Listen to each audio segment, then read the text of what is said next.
Thursday edition of College Sports Now. We're talking hoops. Matt Norlander from CBS Sports and the Eye on College Basketball pod is here. I'm Stephen Hartzell. No guest today. It's a power hour. We are just going to be absolutely blasting through midweek college basketball results and our first weekend preview, Norlander. Decent slate this weekend. I'm going to give it like a B- slate, C+. What do you think about that grade? Yeah, we'll get to it obviously on the back end. I would say, all things considered, I'd give it a B-, which I'm not necessarily busted up about, but we'll get to that later in the show. I'm a harsh grader. I'm not here for grade inflation, okay? I'm not like the new school approach to academia. We had a Monday show. Most weeks from here through the end of the season, we'll try to get at least 2 shows in and try and mostly do like a Monday, Thursday cadence, but, work schedules might tweak that here and there. But here's our first week of the season where we're doing 2 shows, so we haven't talked since Monday. Do you want to get into the Tuesday night stuff first, or do you want to get into what happened last night, Wednesday night, where, it was one comeback after another, and it looked like it was going to be a night that was going to be dotted with some upsets, and strangely enough, that did not wind up happening, being the case after a number of notable teams were trailing, many of them by double digits. They wound up getting the W's on Wednesday. So you want to go Tuesday or Wednesday first? We'll get to Tuesday, okay, because I've got some sound in the hopper, okay? This is radio. It's theater of the minds. Yes, there are a handful of people watching on YouTube, and we appreciate you. Most of those people are members of my family. Yes, so, of course. Let's start in the SEC. It just means more. As we all know, it's the toughest league in America this year. We had some drama on the court. We start in Columbia. Sound, please. So the Gators can win it here on this trip. Crowd rising to their feet. Clayton, top of the arc. Blitzed by 2 defenders. Shades left. Gives to Richard. Richard drives to the rim. Lay it up. Got it. He scores for the lead. 4.8 to go. Right to the other end. Right for a deep straightaway 3. Back iron, no good. Chop this one up for the Gators. I don't know if he said chalk it up or chomp it up. Either way, that's Sean I think Kelly. it was chalk. I think it was chalk it up. Would have been cooler if it was chomp. Sean agree. Kelly, Gator Sports Network. Florida escapes Colonial Life Arena, Norlander. Tough place to play. 70-69. Gators trailed it by a bunch in this game. They rallied late. Would have been a bad loss by SEC standards. South Carolina's in the cellar of that league. Yeah. But the Gators get it done. They're now 17-2, and they keep it rolling. Tough, gritty win. Will Richard there with the game-winning layup. He's been elite this year, one of 3 really good Florida guards, but he was spectacular. Florida escapes. What'd you think? First, I didn't realize that building, has it always been Colonial Life? Did they rename it? It doesn't matter. Whatever. I know you're not an SEC guy, but yeah, it's been Colonial Life for a while. Yeah. For a while. Okay. I have not been to that building. What'd you think it was called? I don't even know. Like Bojangles Arena or No, something? I'm actually on top of most high major arenas. I can tell you the name. South Carolina. It kind of goes with, it's a relatively monotonous program. Unbelievable, dude. Very disrespectful. How about Dawn Staley with the big hat on the sideline, by the way? I mean, she's one of the best-dressed coaches in college sports. Just the drip is never ending, and it's really cool to see how frequently she's there to support the men's program. Obviously, the women's program is far outpacing the men's and has been for a good while there. Just an incredible coach. For Florida to get the win, Will Richard, it was emblematic of what we've seen with this program this season from the player perspective. They've got Elijah Martin, they've got Walter Clayton Jr., and they've got Will Richard. And Clayton's he's been the best player overall. But that 3-guard, 3-wing attack has been huge. And yeah, there were a number of thefts on Wednesday night, and I'll give you a stat that I saw in a few here related to that. Well, I've got more sound, so don't. I know we're getting there. We're getting there. We'll get to. First of all, I love the sound, and I love the sound. But Florida, yes, tied for its best start ever in school history through 19 games at 17-2, and continue to, continue to win. They've played at a high level often. But they did get beat by Missouri, who's a good team. They got beat a week ago on their home floor by Missouri, and then this one would have been a dinger. South Carolina's just picked a bad year to be a just okay team. They're the worst team in the SEC, but they're not a bad team. They're just definitely the worst, and they've had a number of close calls and haven't been able to pull it out at home. They've had 3 games where they've basically been a one-possession swing, and they've lost all 3 of them. So, fortunately, I think that team is – the SEC plays an 18-game league schedule despite having 16 teams, no 20-game schedule, which I do appreciate. But South Carolina might be fated here to be going like 2-16 or 3-15 in the conference. So, good win for Florida, but that was far from the only thrilling ending of the night.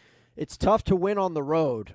Just ask the Georgia Bulldogs. Going to be one more for Thero with 1.8 to go. Georgia's going to have to go the length of the floor. He missed the second one, got his own rebound, puts it up and in at the horn, and Arkansas wins. Arkansas wins. Thero missed the free throw off the front of the rim, beat Georgia to the basketball, laid it in at the horn, and Arkansas wins the game 68-65. How about that? What a finish. Thero with the free throw and then the bucket. He scores the last 3 points of the ball game, Z, and Arkansas's got a W. Chuck Barrett, Razorback Sports Network. Chuck, Thero the hero. It was right there, man. It was right there. It's true. It's true. Yeah. Make sure you track down Chuck and let him know. I will. I absolutely will. We'll talk to Z. We've had him on the show before, Matt Zimmerman. He's just elite analyst for Arkansas. Regardless, Razorbacks pick up their first SEC win of the campaign, Norlander. Had to have it. By the way, bad beat if you had Georgia plus 1.5. Okay. Is that I didn't know what the line was. Georgia was a 1.5 point underdog. Okay. They're going to a winless SEC team. It's tied. Old boys shooting free throws. First of all, Georgia led by 15 in the second half, okay? They led by 15. This is after losing by 2 to Auburn over the weekend at Stegman. It's a rough stretch for Georgia. I mean, they're just playing – it's the SEC. Like, it's a bit of a murderer's row stretch right now for Georgia. Nonetheless, they cough up the 15-point lead. Thero misses the second free throw, and you're like, yes! We lose by 1. Ticket cash. No, he puts the layup in. You lose by 3. Tough. Don't bet on college sports. Man, you rarely see that sequence where a guy will miss it. Regardless of the time and score, a guy misses the free throw, gets his own rebound, and immediately puts it back in. You don't normally see that. And that's what happened here with Thero, who had 17 and 11. I think Boogie Fland has been Arkansas's best player. Thero has been the most valuable, and I do think there's a distinction. Sometimes there's not a distinction between those two things, but I think this season there actually has been. Flan not in the game. Flan maybe not ever going to play in an Arkansas uniform again. We'll see. John Rothstein reported on Tuesday that Flan was done for the season with a hand issue. Arkansas released a statement prior to the game, less than 2 hours before the game on Wednesday, that said Fland flew to New York, got surgery on his ulnar collateral ligament in his right thumb, and, quote, after consulting with team physicians and multiple hand specialists, surgery was selected as the best option for full recovery. There is no timetable for his return. Fland will begin his rehab immediately and will continue to work with the training staff at the University of Arkansas, end quote. I think that's notable because the school is specifically putting in that he'll continue to work with the training staff and continue to be at school, whereas Fland, could potentially be a first-round pick. And there could be speculation that he would shut it down in advance of the NBA draft. I think that's a reasonable speculation. We'll see if he comes back, but the point is he's not going to be back in the short term. He could well never play for Arkansas again. Arkansas gets a good win. It needed it. Calipari needed it. And I don't think it's going to mean much ultimately. I said this on CBS Sports HQ late on Wednesday, doing the nightly recap across college basketball. And this was a home win against a Georgia team that is a solid team, but will not be one of the 6, maybe not 7 best teams in the loaded SEC. And so while it's a nice win for Arkansas, I just don't think this is going to change things much. I don't think Arkansas is going to wind up being an NCAA tournament team. Wow. And without Hartzell, without Fland, it's hard to see how they get there. Janelle Davis was not good again. They win kind of in spite of that. So that's where we're at. Tough loss for Georgia, but a welcomed quick respite for the Hogs.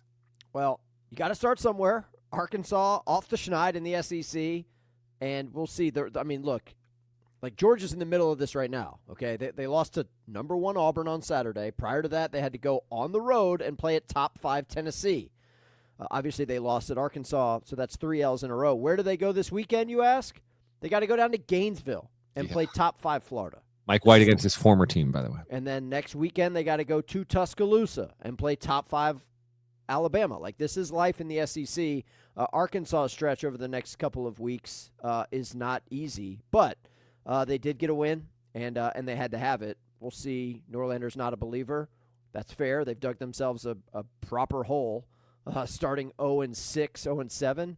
Was it in the SEC? No. They were 1-5. 0-5 in the SEC. All right, I saved the best sound for last. We're going to Oxford. We're keeping it in the SEC.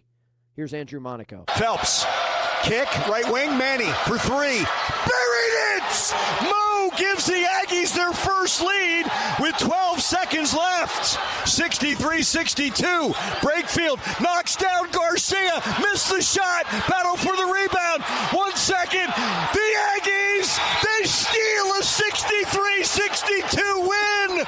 Mo with the 3 for the win. They didn't lead until Manny Obasiki's 3. 63-62 Aggies. I mean, come on. Let's go. Inject it into Great my call. veins. It's not February yet, man, but we're close. More audio coming. Over the I'm next going couple with weeks. the play-by. Okay, so I'm going with the play-by-play guys' phonetics here. Obaseki. That's correct. Manny Obaseki. Because I heard Obaseki multiple times. See, you Northerners, man, y'all don't know how these guys pronounce things down here. It's Obaseki. okay. Yes. Great 3. How about this nugget? Peter Burns, who does work for SEC Network, sent this out late on Wednesday. Georgia, Mississippi, and South Carolina led for 119 minutes and 14 seconds out of 120 collective minutes in their 3 games combined on Wednesday night. Georgia, Ole Miss, South Carolina, 119 and a quarter out of 120. They all went 0-3. Florida's first lead of the game was its only lead on its final shot. Texas A&M's first lead of the game was its only lead on its final shot. And Arkansas might have quickly got a quick lead, but otherwise they took it near the end, and incredible. So it was a night of comebacks. It wasn't just the SEC specifically, but we had plenty of drama in the Southeastern Conference. And Buzz Williams' team, to me, is a real contender, like a valid build out a list of 12 to 15 teams that are Final Four capable, and I have Texas A&M on that list. It is very good defensively. It is incredible at chasing after offensive rebounds. It's the best offensive rebounding team in the country, and if you can get consistency out of Wade Taylor IV and Jurek Phelps, both of whom have shown plenty. They're not great three-point shooters, which is the one problem. And Obaseki in general is not a reliable three-point shooter, but he hit it when they needed it there.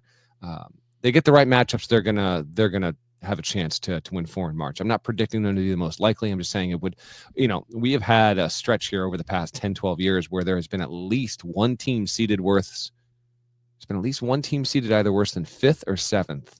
I always have this nugget every year in March. I forget what it is off the top of my head now, but at least one gets to the Final Four. Texas A&M will be seeded better than 7th. But if for some reason it winds up as like a 5 seed, it would be a tremendous candidate to keep that going. In the past 5 games, it's won at Oklahoma, lost at home to Bama, lost at Kentucky, understandable. Was able to not get tripped up by LSU over the weekend, and then they win against the Rebels on Wednesday, and now they got to go to Texas. Now the 3 of the next, they're in a stretch right now. Texas A&M is in a stretch right now where 4 of it has 4 or 5 on the road. At Texas, home to Oklahoma, at South Carolina, at Missouri. They're going to lose at least 1, probably at least 2 in the next stretch here, but that's a good win for them. Chris Beard's team is 15-4. It has dropped 2 in a row for the first time this season. Lost an OT at Mississippi State over the weekend, and then drops against Texas A&M. They now go to Missouri on Saturday, so the Rebels could be staring down a 3-game losing streak.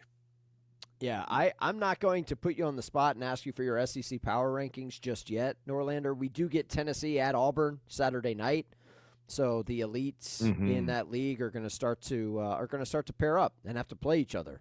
but it is going to be must-see TV over the next couple of weeks because that league is just absolutely loaded. So there's your SEC roundup on Wednesday night. Let's go to the Big East.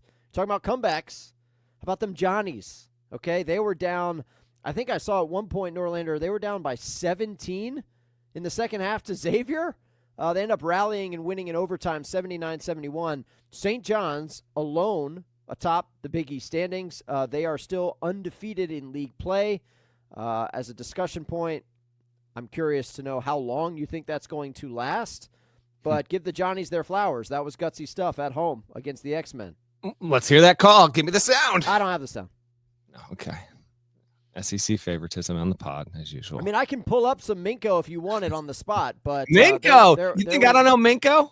Yeah. I mean, the Mink Man. He's great. The But Mink Man. You know how I first came to learn of Minko? You tell the story while I pull up some sound. Go ahead. You don't need How to did pull you up get some to You learn? don't need to pull up some sound. It's not a riveting story. But when I moved to Connecticut from Vermont all those years ago as a senior in high school, and I wasn't even in high school. This would have been in college. When I discovered Mike and the Mad Dog, he did the updates on 20 and 40. Yeah, yes. he did the sports breaks. But has been a longtime radio guy in that greater area. St. John's had runs in the second half of 12-2, 14-2, and then from the end of regulation into overtime, a 10-0 run, which is how they got this done to continue to ascend. I think in the national picture overall, Sean Miller's team. It still has a chance to pull something together and be like the kind of team where, the record doesn't look that great, but then they get just enough wins and you look up, you're like, they really might have a bubble resume to get in. They're going to need to really pull out some notable victories in the Big East and go on a run where they either win like 6 in a row or 7 out of 8 to do that. And losing this one was a stinger. They were coming off a road win against Marquette, which gave their resume a little bit of life. They should have had this one. Sean Miller's got to be sick after losing this. But St. John's was awesome on the back end. And the good development here was that Kaderi Richmond, who was expected to be the team's best player and has not been, he had 19 points, 7 boards, 5 assists, and 3 steals. He had his best game in a St. John's uniform between him and then Simeon Wiltshire, who's a sophomore from the New York area. He had 16 in this game, and those two have been good supplemental pieces, but they have not been standouts for the most part this season. That was a key development for the Johnnies, in addition to RJ Lewis, who's been the team's best player, clearly, and then Zuby Ejiofor, who's really gotten it done. Patino said afterward, let me bring up the exact quote here. There was actually if anyone's listening happens to watch CBS Sports HQ, again, I cannot recommend it enough because they play highlights on your show. It's really nice. Just a quick stump. I actually should kind of toss this in even more than I do on the CBS pod. If you are looking for sports programming that is deep in highlights, it isn't just 3 plays and a small rectangle in the bottom corner with a box score, and you want an actual storytelling of a game that'll last anywhere between 45 seconds and 2.5 minutes. CBS Sports HQ literally every single night has this stuff, and then I'll hop on and I'll talk for 5-6 minutes about college basketball, and I can't recommend it enough. On CBS Sports HQ on Wednesday night, they played probably a good 45 seconds of Patino's post-game comments from the presser, and one of the comments he said was, quote, "We cannot take losses. It's a non-negotiable thing for us, and that's the attitude we have, and that's why we come back. I think these guys have a great fear of losing, a great fear, and that's a good thing," end quote. He also had said other stuff in there that was really, really illuminating in terms of why this is working, St. John's to be this good, how the players have a lot of faith. I also think that there's a general fear of losing tied to what Rick Pitino might be saying in practice. And there's nothing wrong with that. He's a really good motivator, and it's great to see St. John's matter again. St. John's will actually matter in the month of March this year for the first time since the year 2000, which is 25 years, a quarter of a century. St. John's was a 2 seed back then. It really has been that long. They've made some tournaments since then, but they haven't been a high seed. They hadn't been, all too notable within the Big East to make that expand to be nationally relevant for the most part over the past 25 years. And this is why you hire Rick Pitino. 17-3, they're 8-1. It has not been since 1985 that St. John's was in first place this deep into January. 1985. Now they haven't had this good of a start period from a record perspective since 88-89 in the conference. But yeah, good gains, tough loss for Xavier. It's just I like seeing programs finally return to have some real prominence and relevance after, long periods of dormancy, whether they are historically proud programs, whether they're programs that, for whatever reason, they had their minute then and they had it then, but it's been 10 years, it's been 20 years. It's good for college basketball that St. John's again is going to matter and does matter and will continue to matter over the next 2 months. Cool story. 8-1. Next game is at Georgetown, and that's next week on Tuesday, because the Big East is 11 teams. Obviously, on the weekends, you can only have 10 of them play, so they have to rotate the bye. This upcoming weekend is the St. John's bye, so they will hold on to first place in the Big East for a minimum of at least six more days. And if they do what they should do against Georgetown, after that, they're home to Providence, and then they've got Marquette on February 4th. So they should go into February still standing tall atop the league standings. And they're 20th in the AP poll right now, but Hartzell, they could well break into the top 15, if not better, over the next 2 weeks. Well, I'll just say, look, obviously you're closer to the New York metropolitan area than your boy here. So I will agree with you. Yes, it's nice to see a relevant St. John's.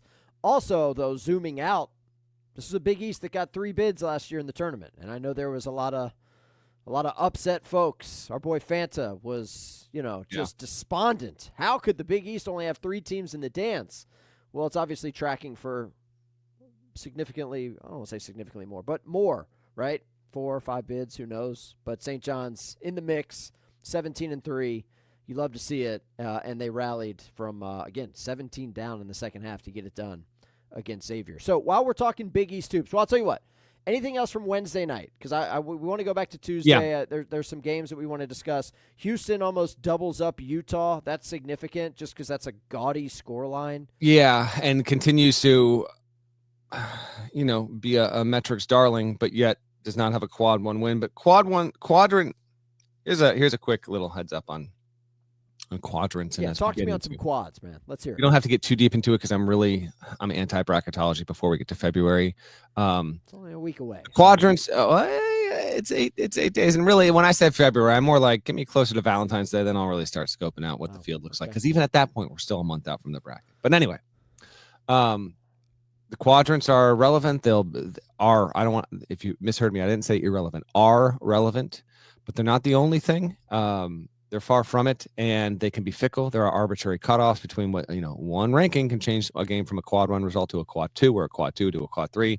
So it's important to keep that in mind. But that being said, Houston is yet to have a quad 1 win. It's the number 1 team at Torvik right now, and I think it's been there for a minute. And by a minute, I mean like maybe a week and a half. But we have other stuff as well that measure team strength and resume-based stuff. And Houston, if it continues to do this, it's going to continue to move up in that. But yes, it destroyed Houston. It was a complete beatdown. In the Big 12 elsewhere, Kansas won 74-61 over TCU. So after the fact, the score isn't that much of a standout. It was a road game, but Kansas was down double digits in this game. Flory Badunga, who is in for KJ Adams, I had this in the court report on Wednesday. If Badunga, who's a freshman, can be what he was last night, he had 10 points, 10 rebounds, 4 blocks.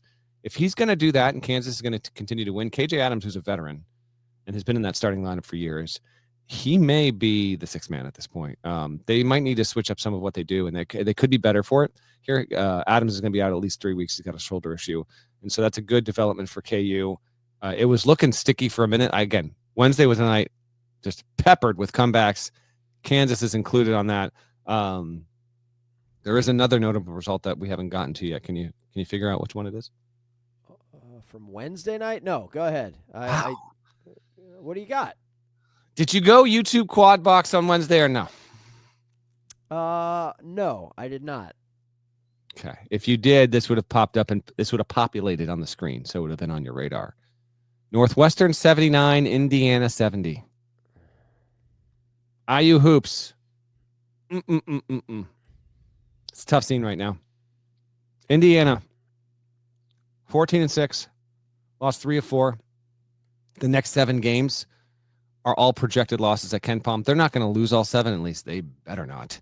If they lose the next 7, Mike Woodson will be fired in season. Mid-season? If they lose the next 7 in a row, yes, he will be fired. He will not survive. The fan base will burn down Assembly Hall if he's not. Can I ask a quick question, though, here, Norlander? I joked Yes. on the Monday show about Indiana being a football school, and while that's not true, they did just reach into the piggy bank and give Kurt Signetti a raise where he's getting $8 million a year. How about that? What are the financials on Woodson?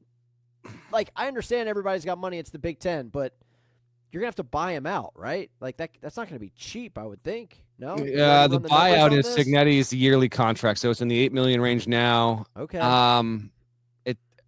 Usually these buyout terms, it actually depends on the contract. So I don't know. I don't have it in front of me.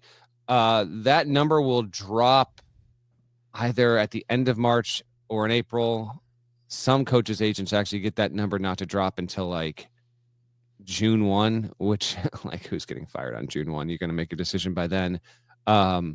So yeah, just to fire him is that much, and that's a pretty penny. But trust me, they will make it happen if need be. Here's the schedule: Sunday, home against Maryland, gotta win that, but still a projected 2-point underdog according to Ken Palm. Then after that, they're at Purdue, they're at Wisconsin, home to Michigan, at Michigan State, and home to UCLA, and then home to Purdue. So even like all those teams are projected to make the NCAA tournament. They're all probably. Maryland, we'll see, but the other ones are all top 5 in the Big Ten. Even UCLA, in my opinion, was going to wind up being a top 5 team in that league, I think. So, yeah, they came back. They took a lead at Northwestern on Wednesday, and then they quickly lost it. Northwestern went on a notable run to grab it back. They were on a 16-2 run in the top half of the second half, of the back end of the second half.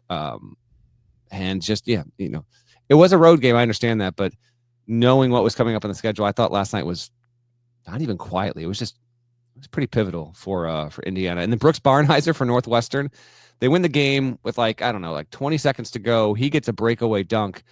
Our dude dunks it, but his momentum and the way he was swinging and how he let go of the rim or slipped off the rim, his legs were coming up, the face went down. Our dude face planted, beak right on the hardwood. This is a guy who's had his teeth knocked out this season already. Twice, I think. It looked like he broke his nose, but he was bleeding. I just hadn't seen something like that before. He's indestructible, but he also just gets himself hurt. He's like if Kramer was Jason Bourne. I don't know. It's something else, but a really good player, by the way. But yeah, Barnheiser with it was like a celebratory moment. They had won the game. Here's the breakaway dunk with 10 seconds to go, and then it goes from cheers to like gasps of horror because this dude just like he didn't. I want to be clear. He didn't land like on his hands and then his head hit. This dude's momentum was on his face, on his nose as he hit the hardwood. Brutal stuff. This is why white people shouldn't dunk, okay? Because stuff like this happens. Just stay on the ground. Just hang out by the 3-point line. Just stay there, okay? Yeah, I saw that. That's rough. Yeah, that's rough. So that's your Wednesday. I think that's most of the notable stuff to keep track on. There was some other stuff but it didn't pop too much to me. Green Bay lost. Green Bay lost again. We're gonna save that. We're saving that.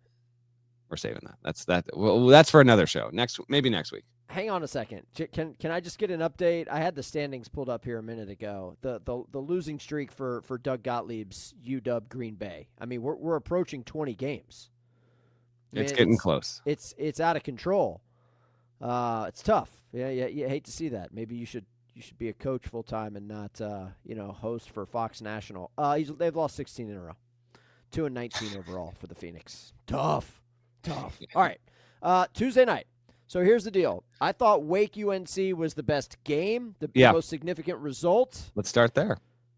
Well, I also want to tease the UConn comeback against Butler in overtime, and of course the viral Dan Hurley discussion that that has come from that. Yes, it has. So you want to start in the ACC, or you want to talk about your boy Hurley? Let's talk ACC first, and then I want to talk about UConn playing as much. Like the Hurley stuff we can we can hit on. I kind of want your take on that. I mean, the guy's a showman. Like, it is what it is. It's pretty obvious. Like, but we can talk about the on-court stuff because I think UConn this is affecting them from the free throw line specifically, which we'll talk about. But the Wake Forest North Carolina game, 67-66. Again, shout out to another bad beat nomination. Wake Forest was favored by 1.5.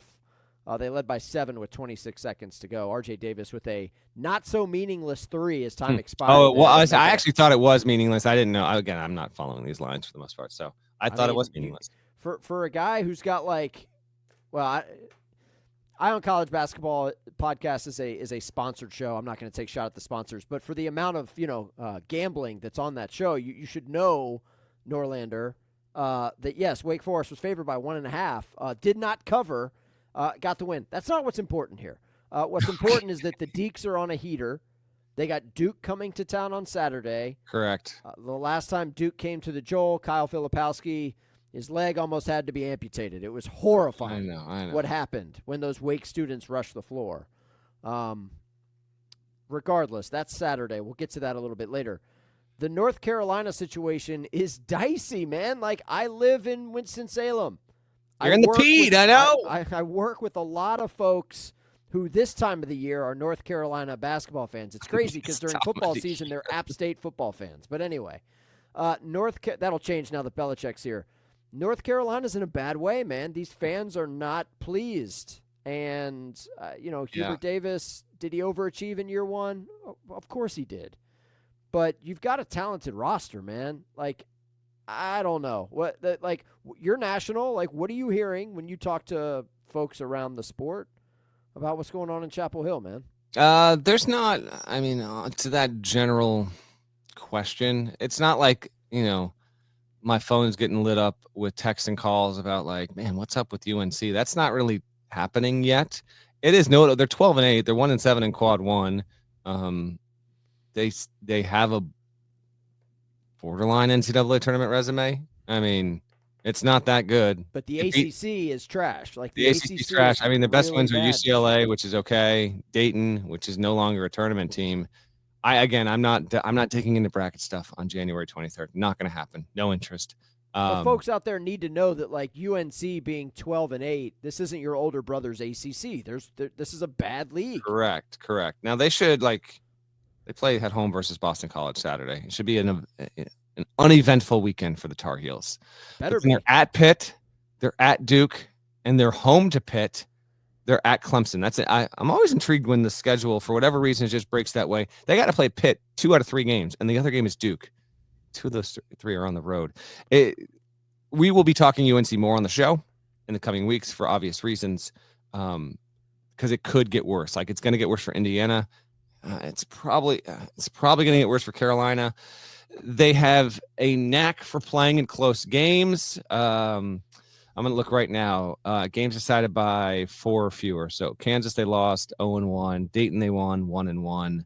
Michigan State, they lost 1-2. Georgia Tech, they won 2-2. I know this is riveting podcasting right now. 4 or fewer. UCLA, they won 3-2. Notre Dame, 5-2. NC State 6-2, and then so they're 6-4 in 2 possession games, or 4 points or fewer even than this season. But some of those teams aren't that good. So, yeah, it's a problem. The Davis stuff is just in general fascinating. Year one, trying to get his sea legs as a head coach, and then they win at Duke in K's final home game. They make the Final Four. They more than make the Final Four. They make the title game. They end Coach K's career. I mean, these are seminal moments, like 2 of the 5 most significant results in the history of that rivalry. And Hubert Davis was the head coach and responsible for both of them. Then something that's forgotten by some, but not North Carolina fans, is Carolina had, was it a 15-point lead at the half? It was either 12 or 15. Carolina had the largest lead at halftime of any team not to win the national championship in men's college basketball. And they were an 8 seed that season. And then they're preseason number 1 the year after. They don't even make the tournament. The only team ever to do that. A year ago, they get a 1 seed. They win 29 games. They had a solid season, and they make the Sweet 16. So it's kind of this in between. Like, you didn't have an embarrassing first weekend exit, but also you were the 1 seed, and you couldn't get past Alabama, which wound up making the Final Four. And now, a preseason top 10 team, and they've been a letdown so far this season. And it's interesting to see how it has changed from R.J. Davis being a top 3 player of value last season to being, he's a good player, but he's not what he was. And Ian Jackson seems to be more of the barometer for what, UNC can do. And him really, when he plays at a high level, they seem to have a better chance at winning. They also don't have a lot of good interior presence, and that's been well established and will continue to be an issue overall. So that's our UNC diagnosis. Real quick on Wake, and then take it for where you want with this or elsewhere. I did talk to Steve Forbes on the phone Wednesday. How's he doing? He's doing good. He's doing well. Because we had on the CBS pod, we had talked about, Wake Forest and their metrics and all this kind of stuff. And then I texted him in real time on the show. And then and I didn't even ask him to call me, but then he called me like an hour later. Their metrics aren't great for folks. Their metrics are not great. But Forbes said, like, I'm not even going to, he's like, I get some of it. I don't get some, he was like, tell me what wins above bubble's all about. He had brought up to me, he's like, go look at, and I still haven't dove into this yet, but he said our strength of schedule non-conference in KenPom is like 130 spots worse than our non-con strength of schedule in the net. Why do you think that is? And I said, I actually have no idea, and I can't remember that ever being the case, like that wide of a discrepancy between two different metrics. But he did say, like, I'm not gonna be pounding the table publicly. I'm not going, nuts over the metric stuff. We got to win. He knows they cannot afford to lose a single home game against, a bottom 8, bottom 10 team in the ACC. Right. So he's aware of it. And I said, hey, oh, by the way, what's the deal? Like, what's the deal here if you beat Duke again? Like, are they going to allow a court storm? And then he told me, and I guess I could kind of picture it in my mind's eye from watching it the night before, that the ropes that they brought out and the number of people they had ready to rope everyone off. He's like, I could barely get through the handshake line to shake Jeff Lebo's hand. So I said, Duke's not Carolina, like it'll be even more. But I personally don't think that Forbes, like, he wants it to be safe and all that. But we'll see. If Wake Forest beats Duke again and does it in dramatic fashion in the closing seconds, you might not be able to keep the freaking Deacons off the floor. I don't know if that's going to happen or not, but we'll see. That's obviously among the most intriguing matchups on the entire slate for Saturday. Well, as I told you on Monday, Norlander, you scoffed, you laughed at me, you borderline dismissed me. Tie-Dye Nation's not all the way back, but you win Saturday against the Duke Blue Devils, who have won 12 in a row on the season. They're the hottest basketball team in the country. Yes, that will be, man, last year's. Sorry to interrupt, Hartzell, but as you say this, last year's home win against Duke for Wake Forest was significant. It was a huge deal because of the court storm and Kyle Filipowski almost lost his leg and all that. But we thought in the moment it was symbolizing that they were finally going to get back to the tournament, and that did not happen. No, the opposite. If they went now, there's still so much more to go. This game is happening earlier in the season than even last year's Wake Duke game in Winston-Salem. But if Wake Forest were to win this one, it carries even more weight, but they'll still have plenty of road to hoe. Sidebar, you have 2 sons that are roughly the same age as mine. Mm-hmm. We have not 1 but 2 birthday parties on Saturday that my kids are invited to, which it happens, right? It does. These are on opposite ends of the parenting spectrum here. Without getting into specifics, the first birthday party is when a child's birthday party should be. It's scheduled from 10 a.m. to noon on Saturday. That's a great window there. That's an elite kid's birthday party, okay? The other one, and again, I'm not naming names. Don't even tell me this is like 5 to 7 because it's completely unacceptable. Depending on age, like if they're if they're talking about kids 11 and under, you can't have a party starting after 4. Period. And I'm glad you're sitting down because you may fall out of your chair. This is an 8-year-old's birthday party. It is scheduled from 3 to 7. Well, then you got a window here. No. Yeah, 3 to 7. 3 hours is fine. 4 hours is long. Birthday party is 2 hours too many. First of all, I agree. Where is the party taking place? It's one of these like multi-use like like facilities that's in a very nice neighborhood. It's like a barn type thing. I mean, it's weather, climate controlled, like the whole shebang. It's going to be nice, but we don't need to be there for 4 hours. And you won't be. So you have the flexibility. They're going to be there at 3. You show up there. There could be some stragglers, people that don't go in until 4:15. If you're going to have a cake situation with the other child earlier in the day, I get all that. But then you say, listen, it's a busy day. I got work, a lot of games. What do you do for work? Oh, I watch sports. Mind your business. Okay. So you get there at 3 and you get out of there by 4:30, 4:45. You're out of there. Don't wait for cake. Don't wait for presents. Just do what you got to do. You're out of there 2 hours max and you get back home. Wake last year, I looked this up because you're right. They beat Duke.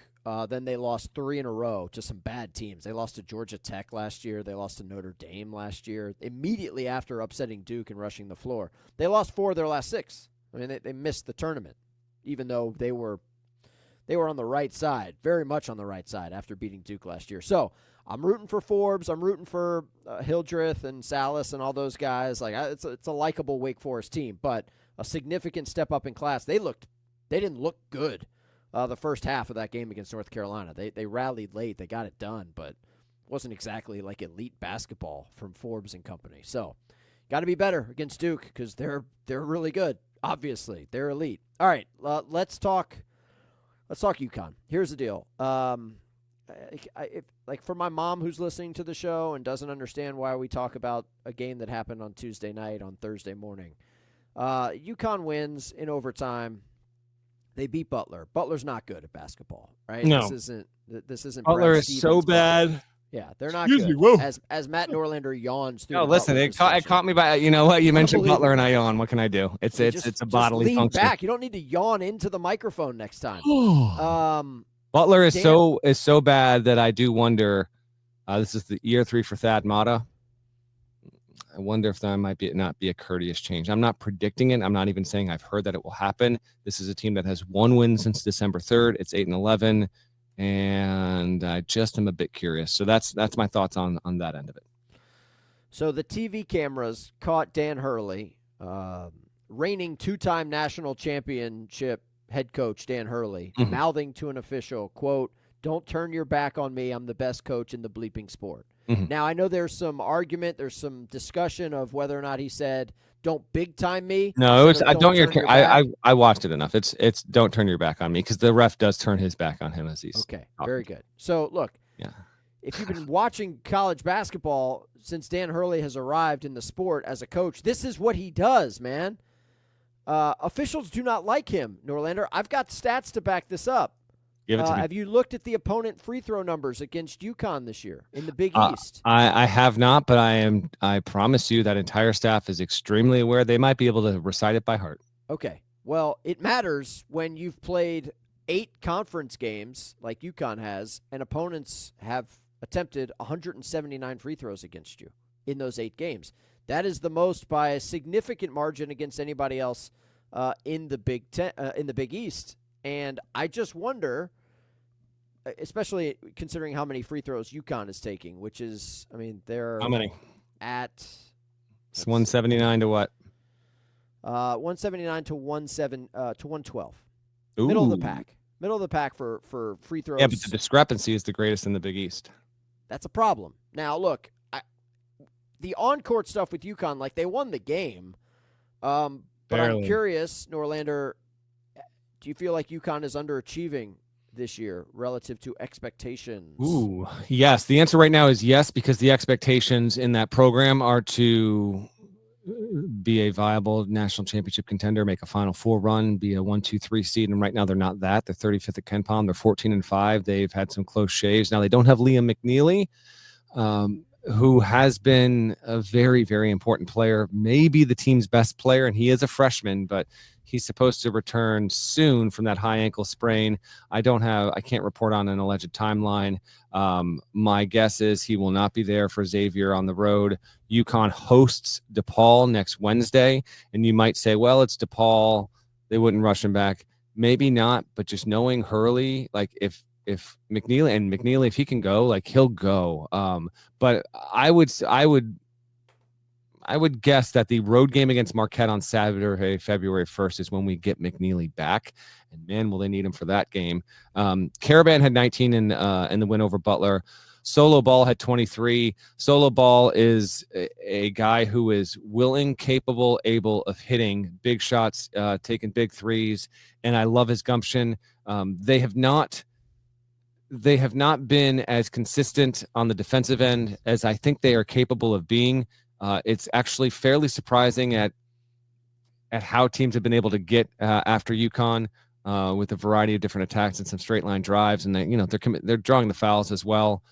So we'll see. They're still a very, very good offensive team, and when McNeely gets back, they'll be even better. I still like generally the stuff that they're able to run. The personnel collectively is a talent drop down from the past 2 seasons, but in the midst of all the Hurley stuff, and I understand why it gets headlines, and frankly, I don't watch daytime television for sports, so I'm not even anything. I'm not aware of what they're talking about on Get Up and First Take and the Daytime Sports Center and whatever's going on the Fox Sports shows. I'm just not, I listen to my Dan Patrick show, and that's about it for daytime. For any sports program that happens like prior to, I still enjoy my PTI. Tony Rally's my guy. I'll check in on Around the Horn with occasion. Thought you were a clone. Thought you were a big Jim Rome guy too. Romy hasn't had me on this season, but yes. Well, it's January, so I know. Come on, Romy, give me a call here. No longer on CBS Sports Network, by the way. That's where you can get the Eye on College Basketball podcast Tuesdays at 1:00. Yeah, you guys have a TV show. It's crazy. We do. It's a podcast on TV. It's like what we're doing now, except they put it on TV and they got a little more graphics, and we got to have a hard out. Makeup. No makeup on that show. In the studio, yes. But anyway, the point is, I know that Hurley's blow up became a talking point, and understandably so. It's UConn's Dan Hurley. He's the most famous person in the sport. This is going to happen. I just wanted to at least address the fact that UConn as a team is pretty compelling because they seem capable of beating almost anyone in the sport, but they are gettable by a lot of teams. And that home game against Butler, they almost got taken down. And as for like Hurley's on-court temperament, I said a lot in the CBS pod. I don't want to repeat myself too much. I find him. I don't disagree with some of the criticisms toward him on a personal level. I find most, not all, I find most of what he does to be entertaining, sometimes funny, be it intentional or unintentional. He had an issue with the fact that, or has an issue with the fact that that he's just shown so much during the games. And he said he's aware of all this. He said, I'm not a victim. I know the cameras love me. Dan, you told me as you got on the bus to leave Maui after you lost your first game, I think the exact quote was, "What I gave the cameras today was Oppenheimer." This is what he told. Like, he is aware. Like, he is self-aware of what is happening. Yeah, he's a showman, and that's okay. And I didn't do this on the CBS show, so I'm going to do a quick rundown of the Big East coaching roster and see who is worthy of getting near equal camera time. All right, Pitino, yes. Unquestionably. Shaka, no, but Shaka can be animated. Knock on the door, without a doubt, he's worth it. Greg McDermott, no. I'm sorry, but doesn't register. Kyle Neptune at Villanova, only so if you do it, you're going to piss off thousands of Villanova fans watching the game because he's on the hot seat and probably he's going to lose his job. Ed Cooley, maybe he can. He's got some animation to him. I get that. Sean Miller, without a doubt. Sean Miller's got one of the all-time angry-looking yell faces in the game, and he's probably sweating through his shirt every single time. He's got one of the all-time college basketball memes. Are you kidding? Yeah, Kim English at Providence, right down the middle. He can get intense, but there's not a lot there. To be honest, guy. That's a handsome man. It's a handsome-looking guy. There's no doubt about it. You want to up the handsome quotient, unquestionably. Thad Matta Butler, not even. I mean, it's the bottom of the barrel here. No, Thad Matta does not have a Q score. Okay, God love him. Good coach, struggling through it. No. Shaheen Holloway at Seton Hall. No, not really. And then Chris Holtman at DePaul. Dude, slightly. He's sneaky jacked. He's been hitting the gym a lot. There's no doubt about that. But ultimately, he's not going to have the histrionics there to warrant that. So within the conference there, you've got, three candidates, maybe 4 tops, and Hurley easily outpaces all of them. The only one that would really, truly in the Big East warrant going a 50-50 split in the midst of a game is Pitino. And I would argue that he probably will get just as much camera time when UConn plays St. John's next month. There you go. I would also say that, like, I've never interviewed Dan Hurley, but he feels like a guy, Norlander, that is comfortable playing the role of heel. Like, he seems like a guy who understands maybe he is or isn't the most famous person in the sport. He is the most famous person in college basketball. Okay. Yeah. Who would beat him right now? Who's working in college basketball that's more famous than Dan Hurley? Workshop that. You're talking about, like, current members of the he's not more famous than Mike Krzyzewski, but Mike Krzyzewski isn't coaching. There's no one that's more famous than Dan Hurley. I need to workshop that a little bit. You workshop it, we'll circle back. I'll get back to you. I mean, there's some conference commissioners that are more famous than he is, but that's not a chance. Okay, all right. Not a chance. Greg Sankey is not more famous than Dan Hurley. That's not even close.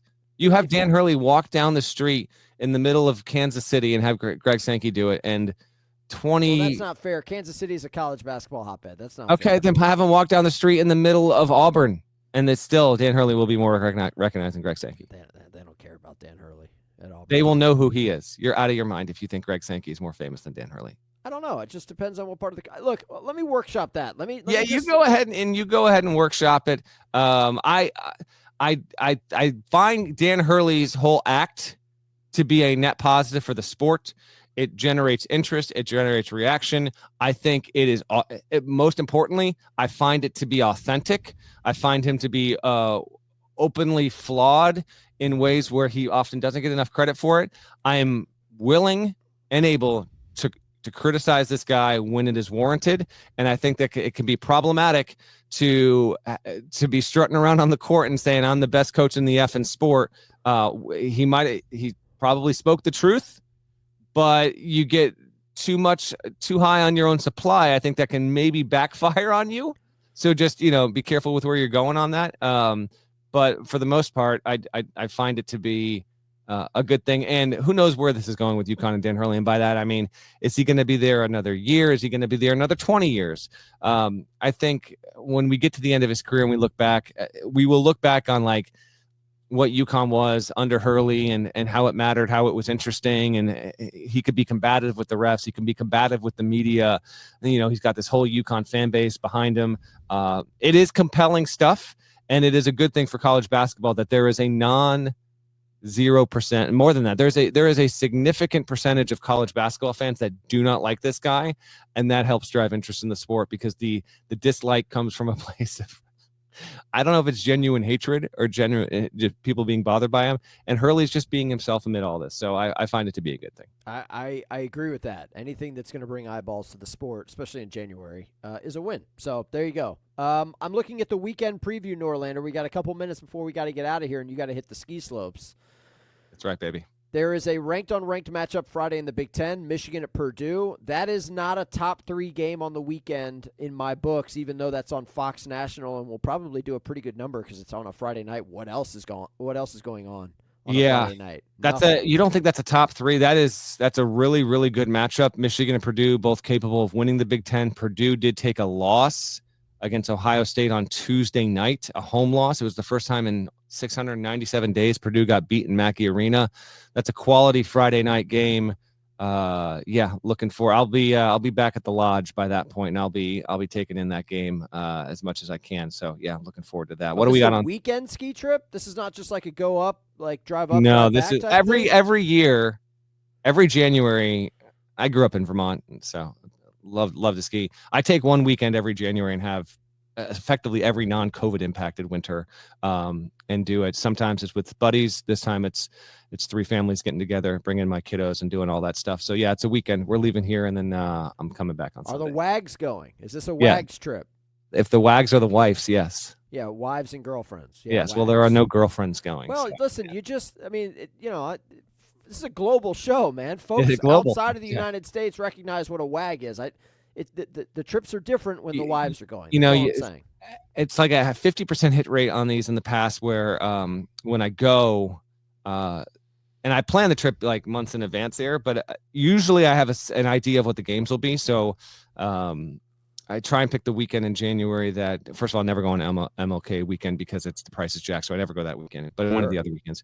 And I try and pick the weekend also that seems to be the most missable But half the time something happens. Like a few years ago, now this was on the drive up.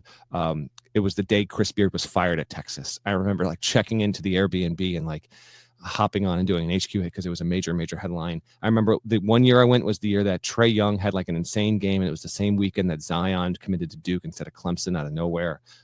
So that we might be in for something of a shocking result or something notable. But I agree with you. The slip I put it at a B- level. To me, I think the biggest game is Houston at Kansas. That's a 6:30 tip on ESPN on Saturday. I'd say that's the best matchup of Saturday. I put it slightly ahead of Tennessee at Auburn because Auburn is at home. I have no updates for you this morning here on a Thursday about Janai Broom and if he will or won't play. That remains to be seen. I wonder if Auburn's going to keep that under wraps, as frankly Auburn should. It wouldn't surprise me if he misses at least one more game, though. They want to make sure he's good to go. I would guess right now he will not play in that game, but we'll see. We're talking about a guy who hurt his shoulder, didn't play early in a game in December, went out, had everyone worried, and then he played against Purdue like 3 days later. What else on the Saturday slate is catching your eye, Hartzell? Well, you mentioned the night slate. I'm intrigued. I think Auburn Tennessee has to be the top game because it's the SEC. I think Houston Kansas is the top. All right. Well, agree to disagree. You've also those got are Ole back Miss. to back on ESPN, 6:30 and 8:30. Although on that note, hold on. On that note, folks, if you're watching college hoops, you're accustomed to this now. It's never been worse. That is a scheduled 6:30 and scheduled 8:30 start. Those tips are getting slid, and there is a very real chance that Tennessee Auburn is at the 14-minute mark, 12-minute mark, 10-minute mark of the first half before Houston, Kansas is over, because the ends of these games are taking longer than ever. Hartzell was on this years ago. He was accurate. His train was just ahead of time. Now it's reliably games are taking 2 hours, 20 minutes, 2 hours, 25 minutes. It's disgusting, and brace for it because we're getting more of it this weekend. Thank you. I mean, that's maybe the nicest thing you've ever said about me and my takes in the years that we've been doing the show. We got to fix it. We got to fix it. I know. And we'll get there. Obviously, Duke Wake Forest at 4:30. Massive game. Life or death for the Deeks. Tie-dye Nation. Maybe all the way back. We'll see. What's Ken Palm say about the line, Duke Wake Forest? I'll bring it up for you right Blue now. Devils by a touchdown. I can bring it for you right now. I don't know if Wake can hang with 72-60 projected win for Duke, a 12-point. I would guess that spread. Let's tap into our inner Bill Simmons, I guess. Guess the lines. Wake at home. I'm going to guess that line's 9.5 when it comes out, but it's 12 at KenPom. It will be 9 at the. It'll be as small as 9, and be. I guess it might be as large as 12, but I don't think it'll be 12. That's tempting. I'm Wake. Yeah, I don't know. We'll see. That's a 4:30 tip. You got Georgia, Florida at 3:30. Yeah, this is a C+ slate for me. I got to be honest. C+? Saturday is. Yeah, I'm downgrading it in real time. You got Ole Miss, Mizzou. Slightly above average. It's not great. Ole Miss, Mizzou is good. See, what I like about this is, last Saturday was loaded, though. I know we it had was. some really good games last Saturday. So on the slopes, and then a lot of this stuff is late. Like I won't see any of A&M in Texas, which is okay. And like we'll do the old whatever's going on at the house. And what's the go-to après ski activity for you? Oh, is it hot tub? Is it hot no chocolate? hot tub at the You're not a spot big that I'm drinker. going to, which I'm already getting I did the booking, and one of the guys asked if there was a hot tub. I said no. It's a good spot, but there's no hot tub. I feel like that's a miss, Norlander. I'm not gonna lie. I know. Especially when Well, one of you the guys get booking a it is place with a hot tub, and the TV nightly star. rate jacks even more, and all this stuff. So. You work in television, man. Like I don't like. Why are we pinching pennies here? I'm Get a not hot tub. pitching penny, but I'm also not rolling in it. Like The kids want a hot tub. Okay, they want to be in there with their buddies. I got you. Anyway, the point is this: like UConn plays at Xavier, by the way, 8 o'clock Fox. There a lot of the good stuff.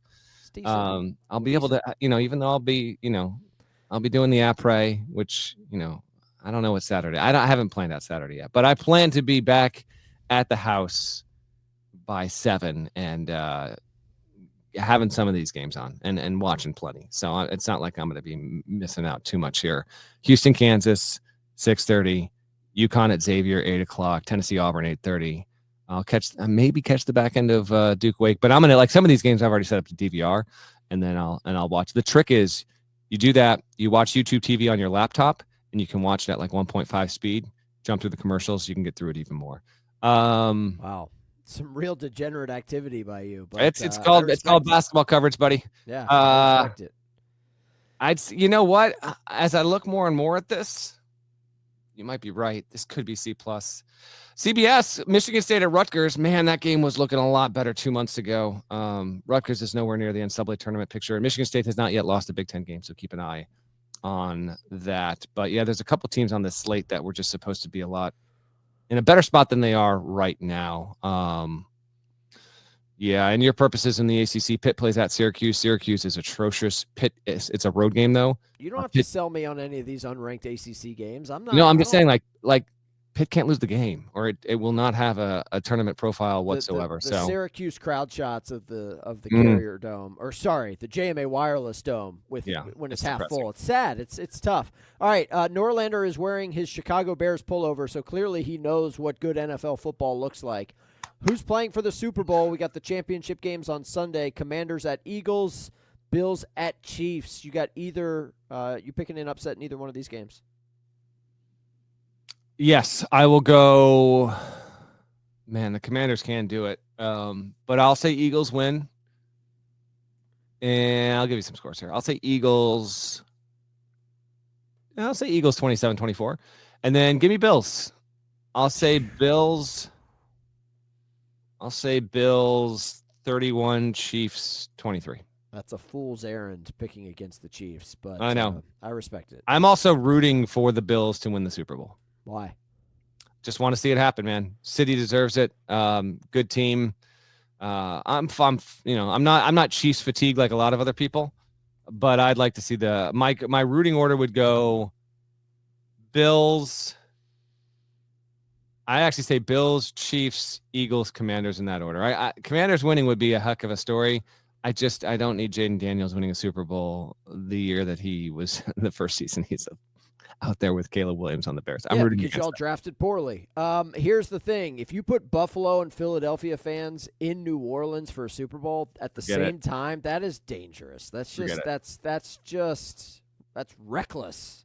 Like, God help all of you. Unless you work in local news, you'll get some phenomenal man-on-the-street coverage. I mean, just elite stuff. All right, Norlander, wear a helmet. Be safe out there, okay? Hey, real quick, let's get out of here. But you're known to smash some pal. Falling leaf. Now, falling leaf. Yeah, it's falling leaf. Now spinning. If you're on the mountain and you can, first of all, if you're on the mountain and you listen to tunes, two things. One, don't wear 2 earbuds. That's not safe. Why? Because you got to be able to have awareness and people around you and behind you. You got to be able to hear. You can't have 2 earbuds. Turn off the noise canceling part. No. You got to be able to hear. Okay. So I often don't do buds, period. But if I do 1 ear only. And don't be the guy rocking. And it happens. You got these 16-year-olds. They couldn't care less. It's fine. Go live your life. But they got the folks with like the open speaker. They get in the lift line and they're blaring. I don't hate that. I used to be anti-speaker at the golf course. I've come around on that too. I am still anti-speaker at the golf course. That's not my vibe whatsoever. But I know that's become the thing. I like the lifts. A lot of these spots they will be playing music that you can hear while you're waiting in the lift line, and that gets it done. Just wondering what your go-to tunes are or genres when you're on the mountain. That's all. I'll just tell you what I've been listening to lately because I'm not going to a special snowboarding playlist just because I'm on a mountain. My kids downloaded all the Fortnite emote songs, so that's not it. We've been listening to a lot of Otis Redding lately, a lot of Oasis, which I know you'll appreciate. Fish, James Brown, obviously. I re-racked Whatever and Ever, Amen. Remember that album? Oh, yeah. What do you mean remember that album? I can play that album in my head note for note. Yes. Well, it still bangs. It does bang. How about there's a tune on that second track, Fair? Underrated Ben Folds tune. Yeah, it's a phenomenal album. And then I keep Cornell 5877 on me at all times because you just never know, Norlander. You don't need to get ready if you stay ready. By the way, are you skiing in Vermont? I am, yes. Well, just be careful out there, man. Don't catch a contact high, all right? Just focus on what it is that you're doing because it's Vermont, for God's sakes, man. People go hard up there, okay? It's wild.